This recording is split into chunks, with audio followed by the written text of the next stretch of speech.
Hey everyone, we are live for our Sunday weekly warm-up here in the Teach Better Family exclusive Facebook group.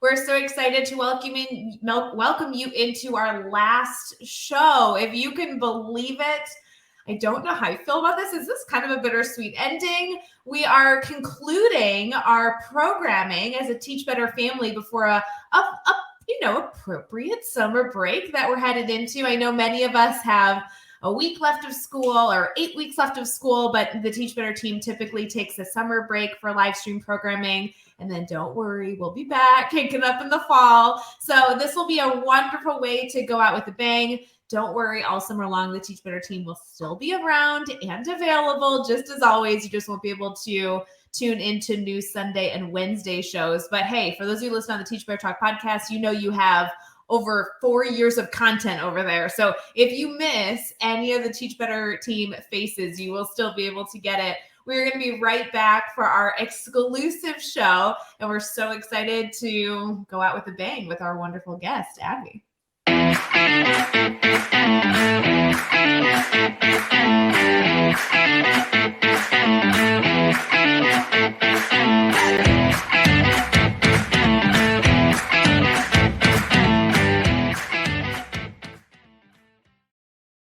Hey everyone, we are welcoming you into our last show before a summer break, which is like so bittersweet. I'm live with Brad Hughes. Brad, how you doing, friend?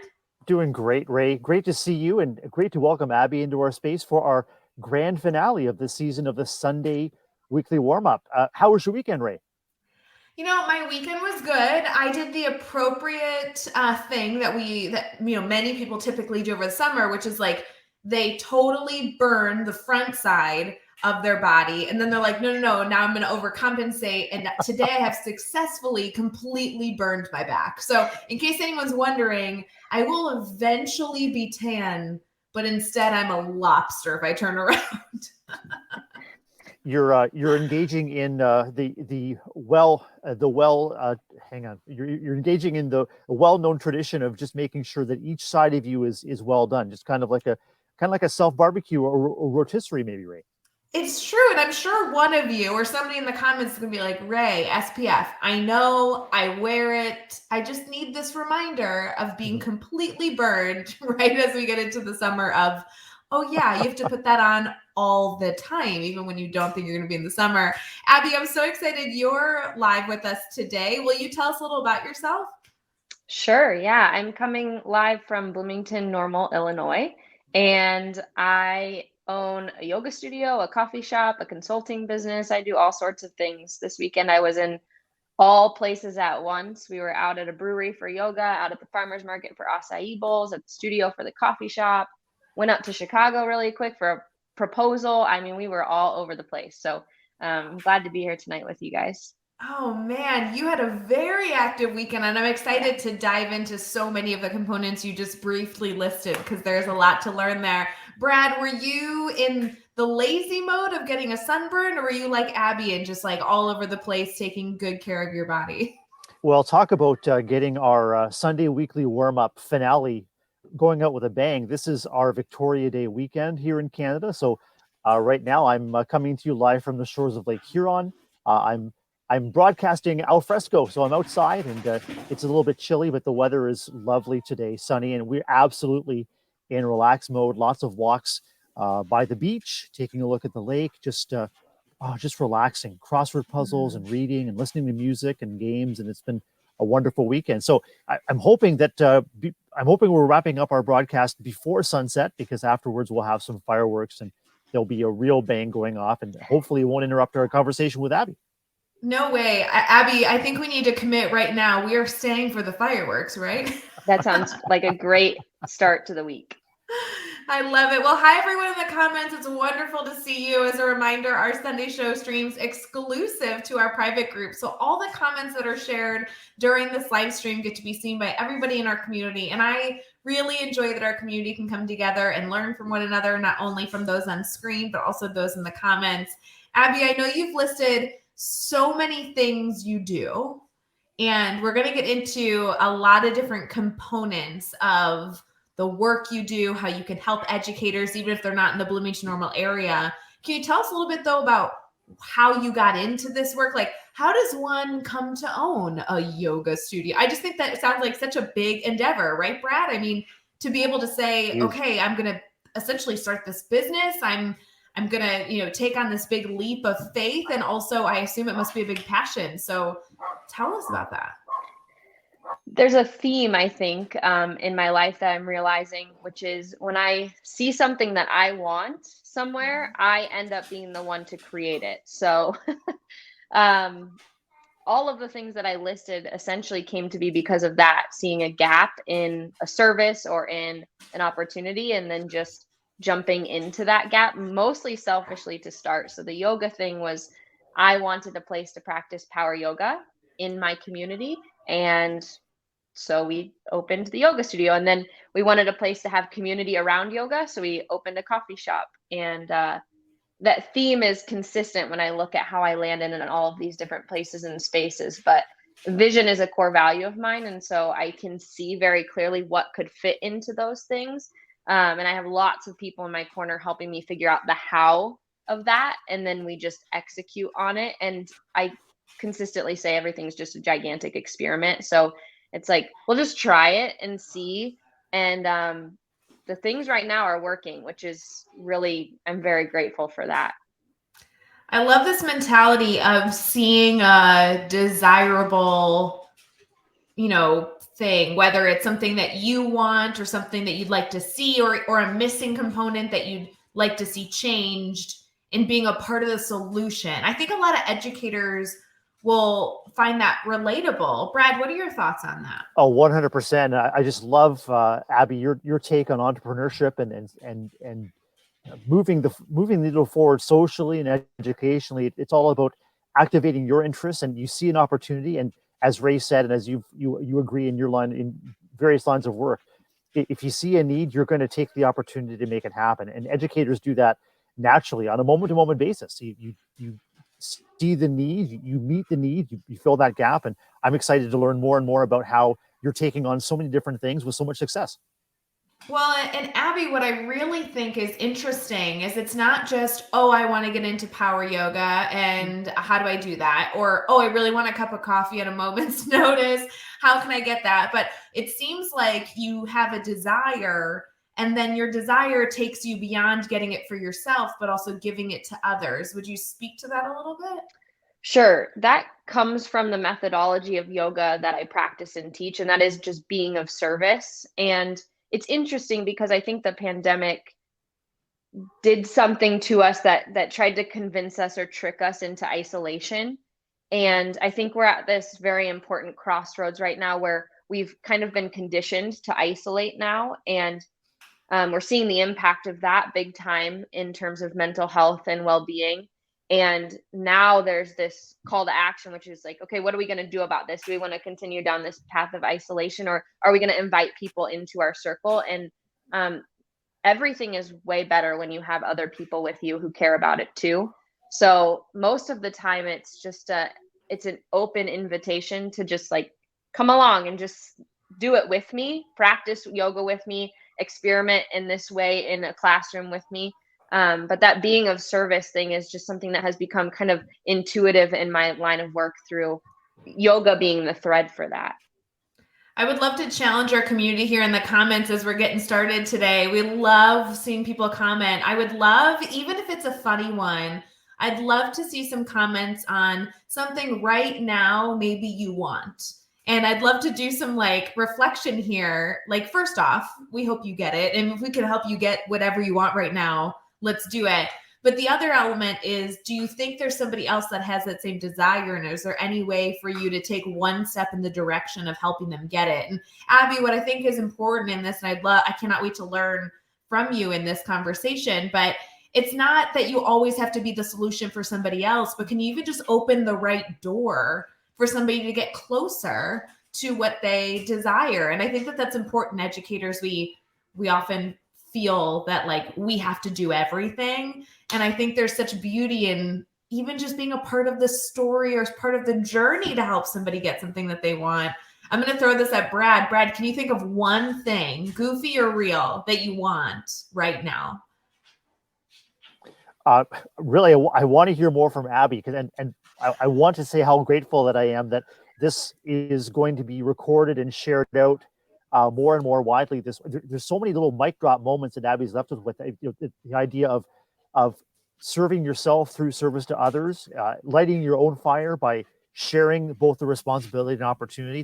That's what I really want is for all of our educators in our community to recognize that you do have what it takes to go out and get what you want.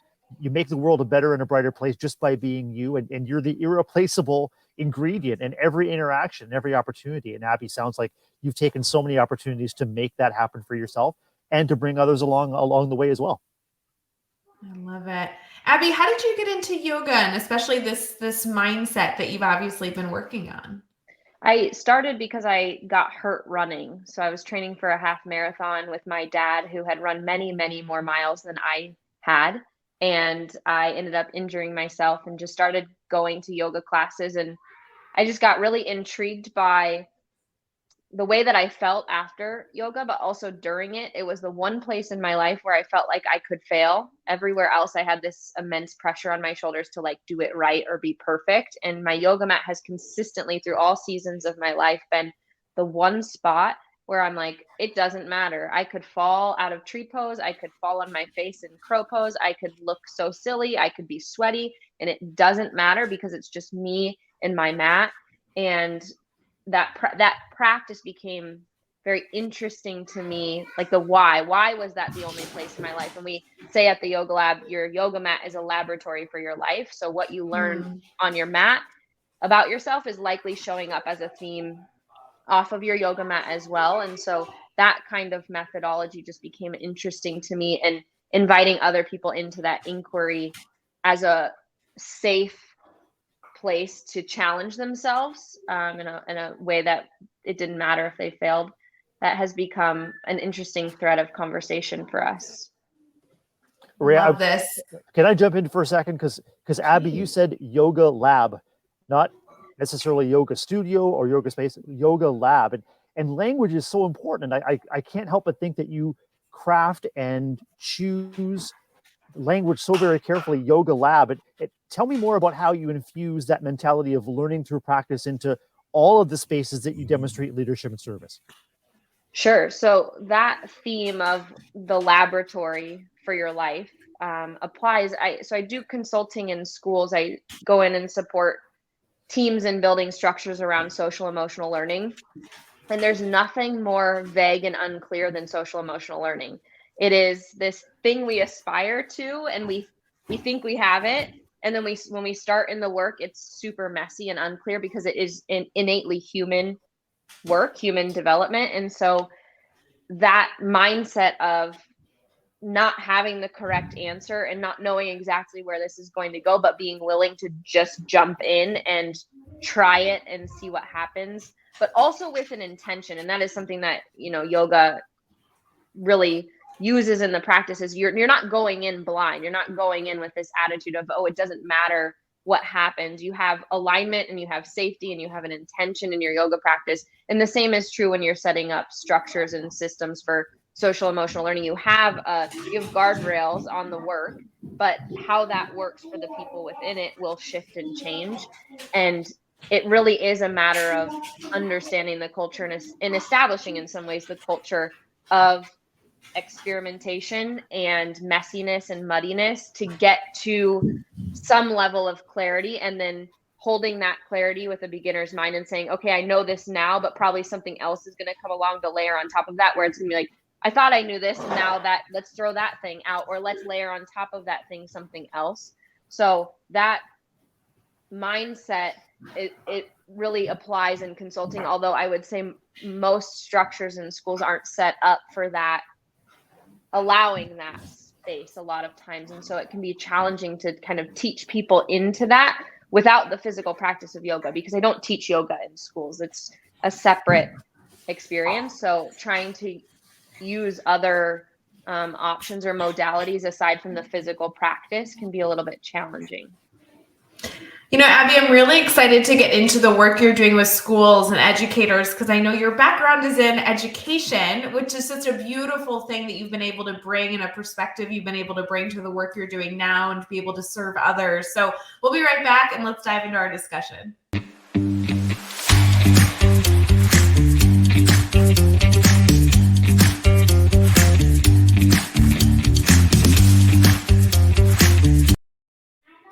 Hey everyone, we are live for our Sunday weekly warm-up and we are getting into some good conversation here with the one and only Abby Lyons. She has shared already so many mic drop moments. I know Brad and I are just eating up these different perspectives that we can carry, and we so appreciate all the comments thus far. You know that we always love hearing from you. Brad, we were just getting started in picking Abby's mind on her mindset and the work that she's doing in schools has come up a lot. What are your thoughts on how we can get started? I would love to hear more about, Abby, your journey in seeing the mess as an inevitable and necessary step to getting things clear. And sometimes things have to be messy before they get clear. But I think in our schools and our households and our communities, there's a real mismatch between the worry and the upset and maybe the stress around the mess, whether it's messy thoughts, messy space. We want things to be clear. We want to be teaching what we need to teach. We want kids to be learning what they need to learn. So how have you reckoned with that, I guess, mismatch between being in the mess and giving ourselves permission that it'll get clear, but we have to make the mess first? I have to give a caveat first because I want to be authentic. I don't do this well in my personal life. So I just want to say that exists as a separate thing. And we're speaking only about professional opportunities here because I think one thing that allows me to see that is that I'm outside of it. So I come into schools for a very short period of time. I process through that mess with them as an outsider. And then I go back and I process over here and reflect and then come back. When you're in the mess of it, what we know about dysregulation and regulation is that sometimes there is too much mess to be okay in the mess, that there is too many stressors, too many opportunities for dysregulation, that dysregulation becomes the baseline.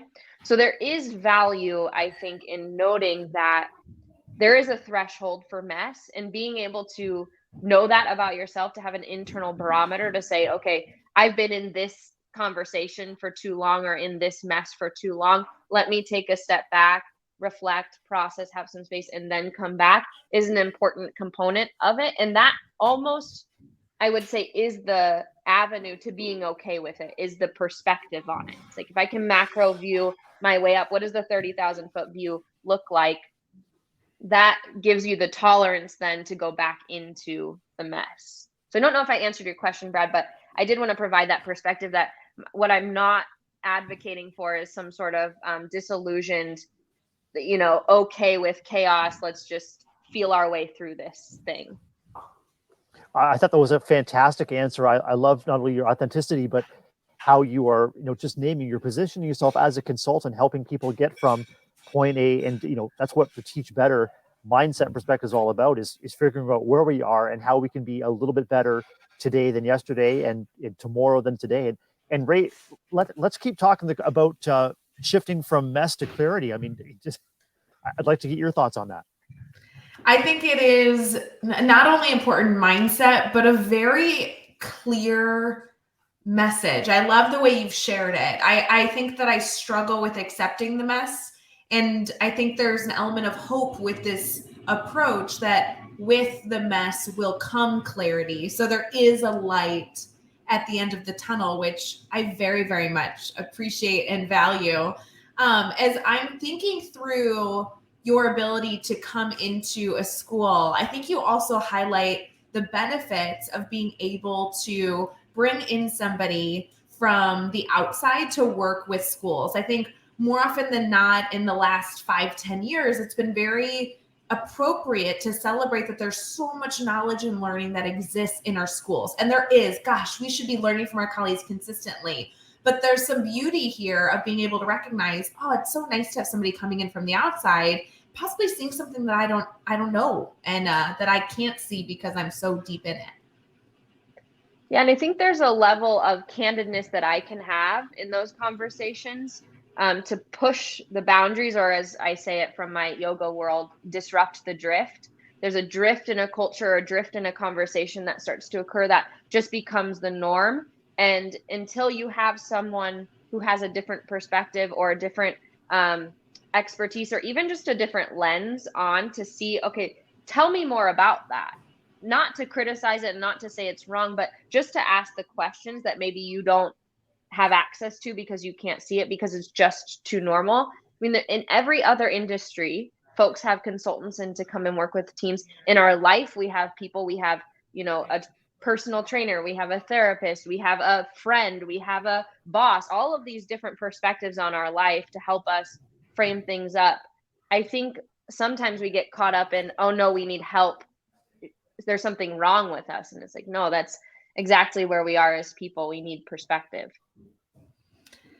It's such a challenging element of perspective, right, Brad? You and I have talked a lot about this, I feel like, over the last few months, is how, as educators, when we don't always have the resources or support, continue to gain perspective. And Abby, I know we connected, a few months ago to be able to learn from each other. And I think this is a beautiful element for us to think about at the end of May. Many of our teachers are wrapping up the school year, or at least they have just maybe 6 to 8 weeks left. I think perspective is a wonderful way to kind of wrap up the season we're in. What are your thoughts on that, Brad? Having trusted friends and colleagues that you can rely on to not only lift you up and boost you in your practice, but also to have the hard conversations with that loving but direct perspective is absolutely key, especially as we reflect on all we've accomplished and all that we want to accomplish as we meet the end of the school year with positivity and openness and hope, but also taking steps in our own personal development as well. Abby, I love that perspective that you can't go through life alone, and there's so many opportunities as educators where we really feel that we are slogging through the mess alone. Our classrooms, although they're connected by hallways, can be very, very lonely places, especially as the work becomes more and more challenging. So I'm just so refreshed and excited about your perspective that it takes a village, and that village starts with one neighbor in your village who can be your companion through the mess and through the successes as well.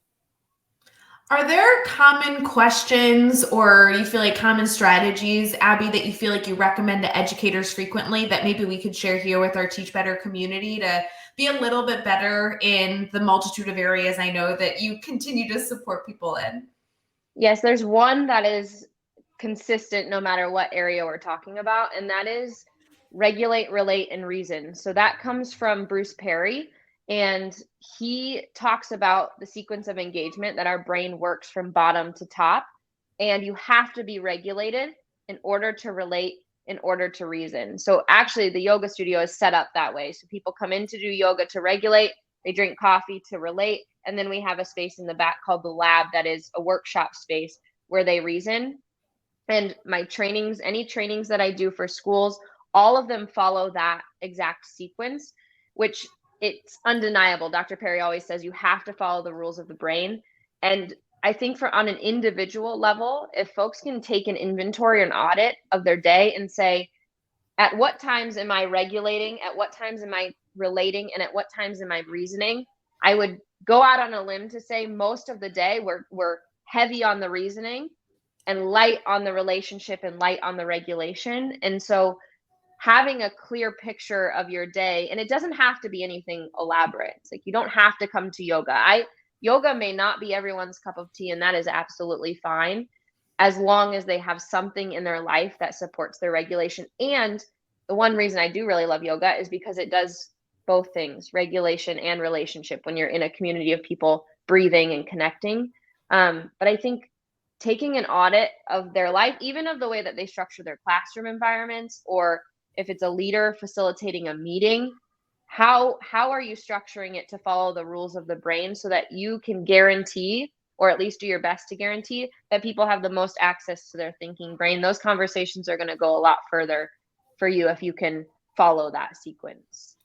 I feel like that would be an incredible little small challenge to share with our community. Sometime this week, maybe as soon as tomorrow, can you jot down what your day looks like and fit these into these categories? I would love to hear some follow-up, Abby, by either them sharing it with you. I would love also Brad and I to be included and just kind of see that percentage. Like I'm kind of going through my day, and yes, there is a lot of that third component, but then I'm also thinking about coming home and hugging loved ones and spending time, outside with the dogs. And okay, so that's a different category. Like, how could we really section these out? I can only imagine that's such a valuable little activity you're able to do with educators when you're working on trainings. Yeah, there's a lot to that too, understanding what actually regulation means, right? It's not just the ability to be calm. It's the ability to modulate your experience of your inner world and your outer world, which doesn't always look like calm. And so having a sense of what your baseline is and how you can wake up in the morning feeling regulated and then be able to maintain that, not by gripping and, having control over every component of your life, but being able to ride the waves of the day. That's really important too, as we're working with students, being that regulated adult for them that can buffer the stress that they're experiencing in their lives too. Yeah, and Abby, you're bringing together so many powerful strategies to model the regulation that our kids and our colleagues need. But when I think about the connections with yoga, I think about the physical flexibility that you're building, but I also think about the personal and the emotional flexibility that is part of that space as well. I mean, we can't regulate someone, we can't develop self-regulation in others unless we're well regulated ourselves. And sometimes it's called sharing our calm, or emotional flexibility, or pendulation, the ability to kind of swing and moderate and self-modulate the ebb and flow of our day, including strong emotions. And I just think it's so powerful that you've woven yoga practice, personal and self-development, as well as the knowledge of you can't trick the brain into going further than it needs to. And I think of all the time that we spend as educators or parents or caregivers talking kid or trying to talk kids out of dysregulation. We can't do that. We have to meet that brain where it is. We have to regulate first. We have to come alongside, and maybe it's just sit or companion or listen or soothe or reassure before we get to the words. Incredible perspectives, Abby.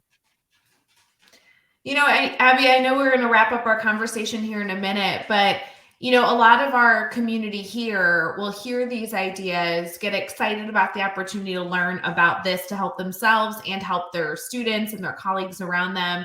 And they'll be very hungry for resources. So do you have either resources you personally share or favorite resources that you've been able to learn from others with that you can share with our community here? I know that so many educators will be looking for their next read or their next podcast to listen to. And I think this could be a good opportunity for all of us. Sure. I'm going to just say one resource as not to bombard people, and I really want this to land. So What Happened to You by Bruce Perry and Oprah, that is the book. That is the book to read, to pick up this summer, to share with your friends. I promise you, if you read it, you will hand it to like 10 other people in your circle, because it is a community effort to get regulated. So you'll want the folks in your life to also understand that information too. Brad, I'm feeling a book study. Come on. I am so excited about that. Not only am I familiar with and want to dig more into Dr. Perry's work, but Abby, the concept and the conversation around emotional literacy has been something that's been popping up in a lot of our different lives and conversations behind the scenes.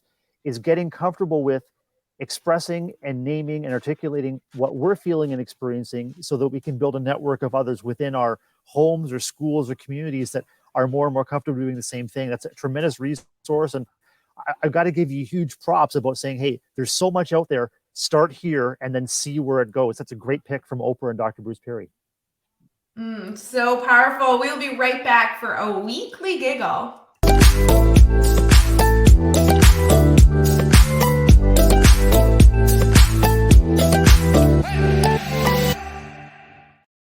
Brad, you knew there was no way we were going to wrap up our Sunday weekly warm-up for our summer break without a weekly giggle. There's no way it would happen.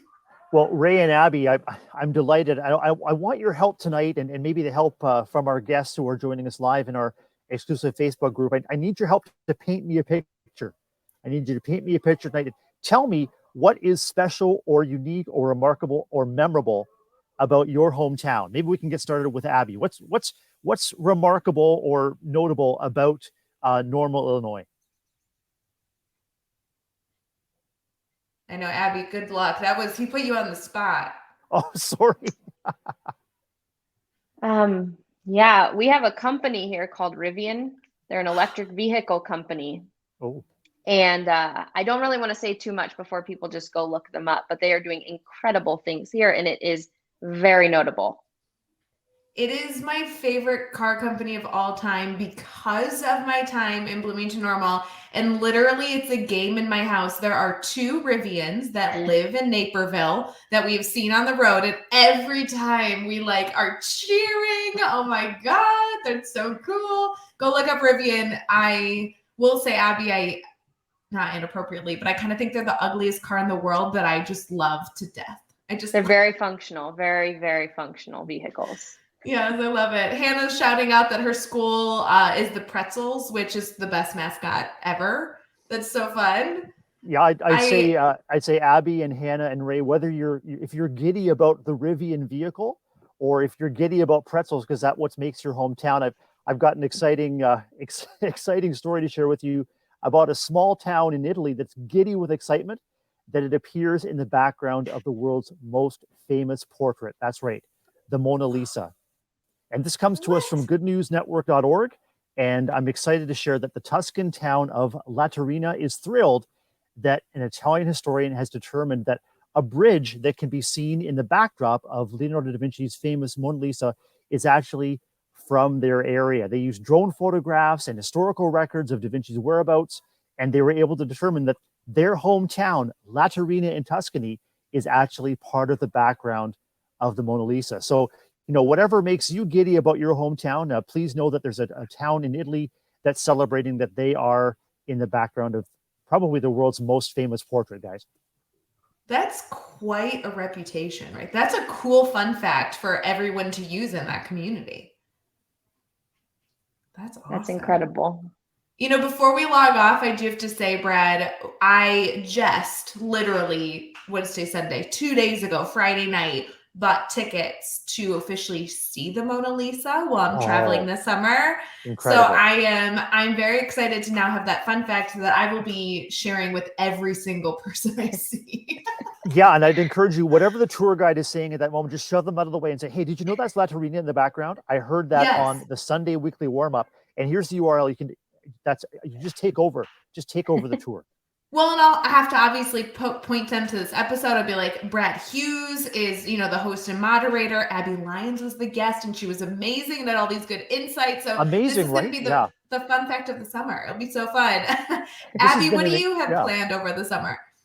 I am working through June and then taking July off. I have a trip to Florida coming up in about a week, so a little quick break, and then just tons of outside events, farmers markets, yoga classes. I'm excited about the summer. I love it. Brad, I know we're wrapping up our summer programming, but the team is not getting rid of us. Brad and I will still be very much around. Brad, do you have one element of your summer plans that you can share with our community here? Well, in addition to the summer book study on the book that Abby recommended, I think that is an absolute go. Candace is on board. The huge highlight for us, Ray and Abby, is a cruise around the UK.